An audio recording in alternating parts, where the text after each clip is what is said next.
আজ 29শে জুন রবিবার। সবাই খাওয়া দাওয়া করে অবশ্যই বিশ্রাম নিচ্ছি। একটাই দিন তো ছুটি পাওয়া যায় আমাদের, তাই না? সাংসারিক জীবনে সবাই আজকে প্রচণ্ড ব্যস্ত। তাও আগের সপ্তাহে আমারই একজন ছাত্র আমাকে একটি ভিডিও ফরওয়ার্ড করে। সেই ভিডিওয়ে দেখা যাচ্ছে মনোজ তিওয়ারি তার একটি বার্তা। যত খেলা প্রেমীরা আছেন আপনারা প্লিজ সময় বার করে একটু খেলা দেখতে আসুন। কেন খেলাটা আমার জন্য দেখতে আসবেন না, আসুন এই আমাদের প্রতিভা, যারা তরুণ প্রতিভা আছে তাদেরকে অবশ্যই এনকারেজমেন্টের দরকার আছে। আপনারা নিজের কাজকর্মগুলো অবশ্যই শেষ করবেন, তারপরে অবশ্যই আসুন। কেন এনকারেজমেন্ট ছাড়া এই পৃথিবীতে আর কিছু করা যায় না। এই ইয়াংস্টারদের দরকার, ফ্রি এন্ট্রি আছে, কারোর ওপরে চাপ লাগবে না। আর এসে যদি আমাদের টিমের দিকে যদি সাপোর্ট করো তাহলে আমরা ফ্রিতে ইলেকট্রল, ফ্রিতে জল, আর যদি কেক হয় সব খাওয়াবো। ভিডিওটা তো আপনারা দেখলেন। একজন ক্রিকেট প্রেমী হিসাবে প্রচণ্ড খারাপ লাগছে যে একজন প্লেয়ারকে বাকি দর্শকদের আহ্বান করতে হচ্ছে যে আসুন খেলা দেখুন, প্লেয়ারদের সাপোর্ট দিন। ঠিক আছে, অবশ্যই আমি একটা ক্রিকেটের ছোটোখাটো একনিষ্ঠ সমর্থক, সেটা আমি আগের ভিডিওতে বলেছি। গেছিলাম খেলা দেখতে, খুবই ভালো খেলা হয়েছে। আমাদের ম্যাচটা ছিল হচ্ছে মুর্শিদাবাদ এবং মেদিনীপুরের। গত রবিবার আমরা খেলাটা দেখে আসি। খেলার প্লেয়ারদের চার্ট দিয়ে দিচ্ছি আমি। খেলা শুরু হবার কথা ছিল দুপুর 2টোর সময়, কিন্তু প্রচণ্ড বৃষ্টির কারণে দুপুর 2টোয় কিন্তু শুরু হতে পারেনি। যাই হোক, সেটা একদিকে আমাদের কাছে সাপে বড় হয়েছে। আমরা খেলার মাঠে, মানে আমাদের সব থেকে ফেমাস যেটা বলা উচিত, ইডেন গার্ডেন্সে গিয়ে পৌঁছই 2:30-এর সময়। তাও বলে রাখি, 17 নম্বর গেট দিয়ে কিন্তু আপনারা ফ্রি এন্ট্রি পাবেন। এখানে কোনো রকম আপনাকে একটা পয়সাও চার্জ দিতে হবে না, এই কথাটা একদম সত্যি। যাই হোক, আমি আর আমার স্টুডেন্ট মিলে ওখানে বসে পড়লাম। একটা পছন্দ মতন সিট খুঁজে বসে পড়লাম। যাই হোক, খুব ফাঁকা মতন সিট পাওয়া গেছিলো, দেখতেই পাচ্ছেন সিটগুলো।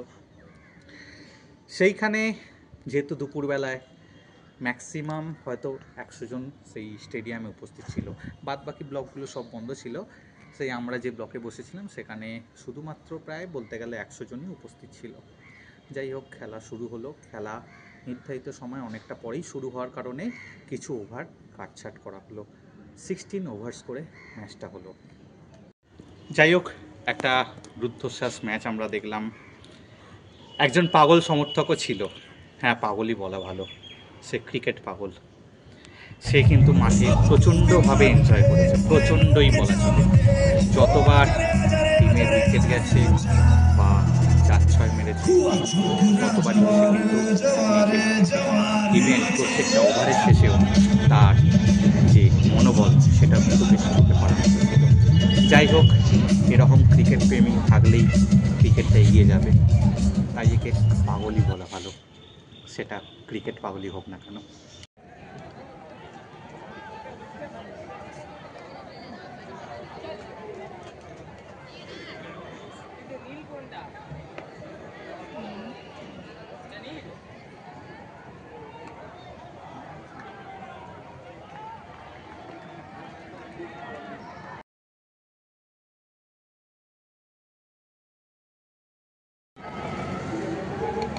না না না খেলবে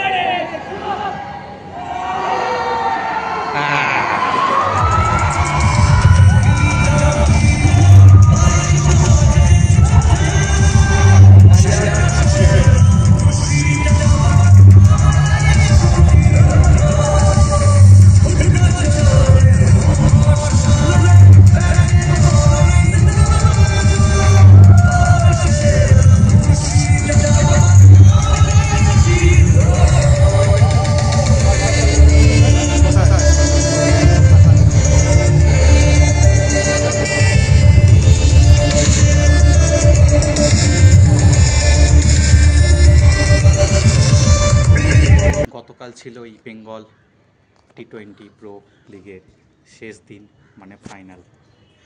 যাই হোক, ফাইনালটা তো দেখতে যেতে পারিনি কাজের চাপে। আশা করব অনেকেই সেটা গেছেন, গিয়ে আমাদের প্লেয়ারদের সমর্থন করেছেন। দেখুন, প্লেয়ারদের যদি কোনোভাবে সমর্থন না করা হয়, প্লেয়াররা কিন্তু উঠতে পারবে না, তারা সেই মনোবল পেতে পারবে না। আশা করব পরবর্তীকালে আমরা যেন মাঠে যান কোনোভাবে। অবশ্যই একই কথা বলেও মনোজ তিওয়ারির কথা অনুযায়ী আপনাদের সমস্ত কাজ মিটিয়ে অবশ্যই যাওয়ার চেষ্টা করুন, বেঙ্গল প্লেয়ারদের পাশে থাকুন।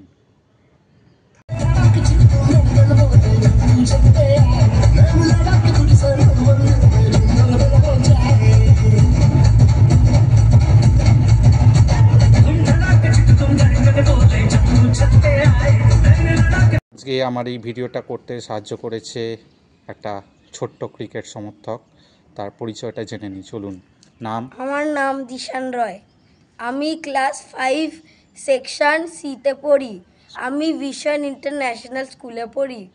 তোর ফেভারিট প্লেয়ার বলে দে। আমার ফেভারিট প্লেয়ার হচ্ছে MS ধোনি। বল জয় হিন্দ। জয় হিন্দ।